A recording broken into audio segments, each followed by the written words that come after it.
ভিয়েতনামের বিপক্ষে প্রীতি ম্যাচ আর সিঙ্গাপুরের সাথে এশিয়ান কাপ বাছাইয়ে শেষ ম্যাচ খেলতে দেশ ছেড়েছে বাংলাদেশ জাতীয় ফুটবল দল। তাদের অনুপ্রেরণা জোগাতে টিম হোটেলে ছুটে যান ক্রীড়া প্রতিমন্ত্রী আমিনুল হক। খেলোয়াড় কোচিং স্টাফদের জানিয়েছেন ঈদের শুভেচ্ছা। চারদিকে উৎসবের রং। সবাই যখন ঈদের ছুটিতে আপনজনের কাছে ফিরছেন, তখন লাল সবুজের প্রতিনিধিরা দেশ ছেড়েছে ভিয়েতনামের বিপক্ষে প্রীতি ম্যাচ আর সিঙ্গাপুরের সাথে এশিয়ান কাপ বাছাইয়ে শেষ লড়াইয়ে মাঠে নামতে।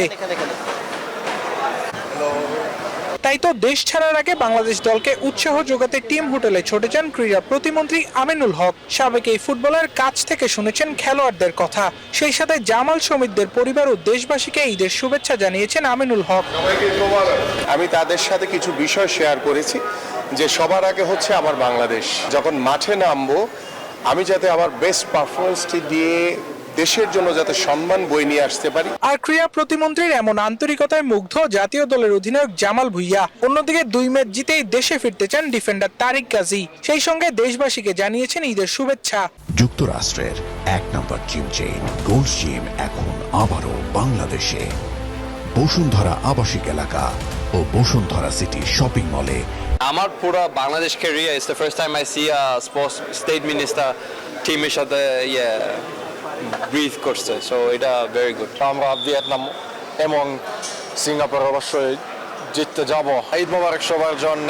এছাড়াও মেয়াদ শেষ হতে যাওয়া হেড কোচ হ্যাভিয়ার ক্যাব্রেরাও জয়ের বিকল্প কিছুই ভাবছে না। And work hard to get 2 good performances that we really believe we can do. We can achieve something important in Eid Mubarak to everyone. We will try to celebrate together.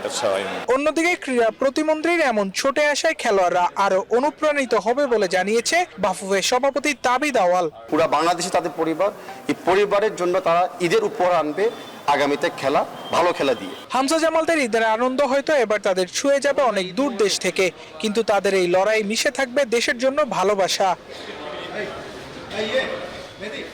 Abrar Al Daiyan, news 24, Dhaka.